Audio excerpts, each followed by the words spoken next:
ফটোশপের এই অধ্যায়ে আমরা এই টুলসের একটি সংক্ষিপ্ত পরিচয় এবং এই টুলসের অপশন এবং এই যে সমস্ত প্যালেট রয়েছে এই প্যালেটগুলোর সাথে এর ম্যানেজমেন্ট সম্পর্কে আলোচনা করব। তো দেখুন, এই টুলসে যদি আমরা এই প্রতিটা টুলসেই মাউস পয়েন্টার ধরে নিয়ে গেলেই আমরা এখানে দেখতে পাবো তার টুলসের নাম। এখানে আমরা মাউস পয়েন্টার জাস্ট যদি ধরে রাখি তাহলে রেক্টেঙ্গেল মার্কিউ টুল এই নামটি আমরা পাচ্ছি। একইভাবে আমরা যদি এখানে ধরে রাখি হিলিং ব্রাশ টুল, প্রত্যেকটি টুলের নাম শো করবে। এবং এই টুলের যদি আমরা ক্লিক করে চেপে ধরে রাখি তাহলে আমরা এখানে আরও কিছু অপশন পাবো এই টুল সম্পর্কিত। একইভাবে যদি আমরা এখানে ক্লিক করি আরও 3টি অপশন এখানে পাচ্ছি, অর্থাৎ প্রত্যেকটি টুলের মধ্যে আরও কিছু অপশন এখানে অ্যাড করা হয়েছে যেগুলোর মাধ্যমে আমরা কাজ করে নিতে পারি। ঠিক একইভাবে এই টুলসের নিচে আমরা যে দুটি অপশন রয়েছে, প্রথমে আমরা দেখেন সেট ফোরগ্রাউন্ড কালার। এটা হচ্ছে যে উপরের যে কালারটি ফোরগ্রাউন্ড কালার, সেটি আমরা যদি কোনো কালার ফিল করতে চাই তাহলে ক্লিক করলেই আমাদের সামনে যে পিকার আসবে, কালার পিকার, এখান থেকে আমরা যে কালারটি চুজ করব সেই কালারটি আমাদের ফোরগ্রাউন্ডে এখানে চলে আসবে। সাপোজ আমরা এই কালারটি ক্লিক করলাম, এখানে চলে আসলো। ঠিক একইভাবে আমরা ব্যাকগ্রাউন্ডে যে কালারটা চুজ করব, ব্যাকগ্রাউন্ডে ক্লিক করার মাধ্যমে আমাদের পিকার থেকে সেই কালারটি আমরা স্পেসিফিক করে এখানে নিয়ে আসতে পারি। এবং এখানে আমরা দেখতে পাচ্ছি যে কুইক মাস্ক, এই বাটনটিতে ক্লিক করে আমরা এটিকে মাস্কিং মোডে নিয়ে আসতে পারি। মাস্ক সম্পর্কে আমরা পরবর্তী অধ্যায়ে আলোচনা করেছি। এবং এটি হচ্ছে ফুল স্ক্রিন মোড। এটিতে ক্লিক করলে আমাদের পুরো স্ক্রিনটি ফুল স্ক্রিন হবে। এবং এটিতে ক্লিক করলে আমাদের মেনু সহ ফুল স্ক্রিন হবে। এবং এটিতে ক্লিক করলে আমাদের নর্মালি স্ট্যান্ডার্ড মোডে আমাদের প্রিভিউ হবে।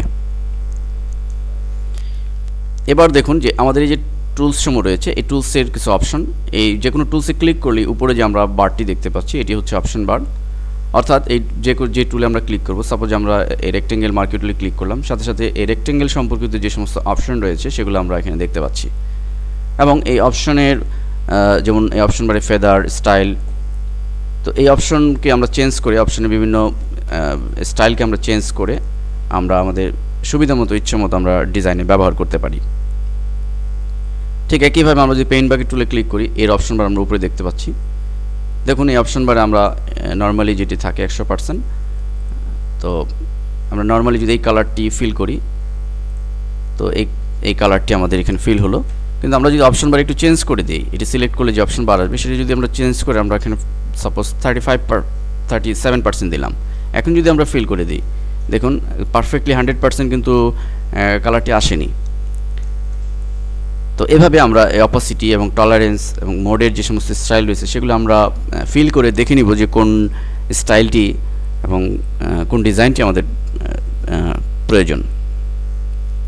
মোট কথা আমাদের প্রত্যেকটি টুলসের এর অপশন রয়েছে এবং এই সমস্ত অপশনকে আমরা মডিফাই করে চেঞ্জ করে আমরা আমাদের কাজে আমাদের ডিজাইনে সেটি ব্যবহার করতে পারবো।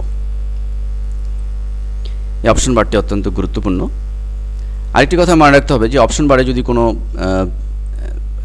চেঞ্জ হয়ে যায়, যেটা এরপরে আপনি নর্মাল যে মোডটি আপনি বুঝতে পারছেন না, সেক্ষেত্রে আপনি এটিকে রিসেট করতে পারেন, নর্মাল করতে পারেন। সেজন্য আপনার এই লেফট সাইডে যে পয়েন্টারটি রয়েছে এখানে ক্লিক করলে এবং আরেকটি ছক আসবে, সেখান থেকে ডাউন পয়েন্টে ক্লিক করলে এখানে আপনার রিসেট অল টুলস নির্বাচন করে দিলেই এবং ওকে বাটনে ক্লিক করলে আপনার সব কিছু আগের মতো নর্মাল হয়ে যাবে। এবং প্রত্যেকটি টুলের ক্ষেত্রে একই ব্যাপার।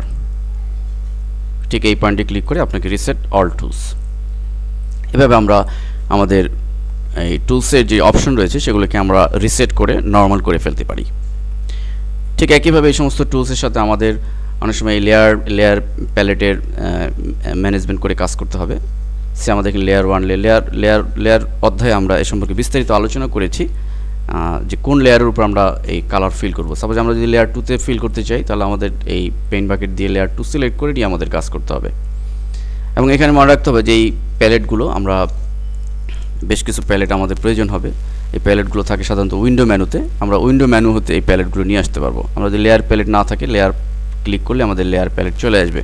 ঠিক একইভাবে আমাদের এখানে অন্যান্য যে সমস্ত প্যালেট রয়েছে, সাপোজ ব্রাশ প্যালেট, এটি যদি ক্লিক করি তাহলে আমাদের ব্রাশ প্যালেট ওপেন হবে। এবং অন্যান্য যে সমস্ত আমাদের প্রয়োজনীয় প্যালেট রয়েছে আমরা কালার প্যালেট নিয়ে আসতে পারি আমাদের এই উইন্ডো মেনুর এই অপশন সময় ক্লিক করার মাধ্যমে।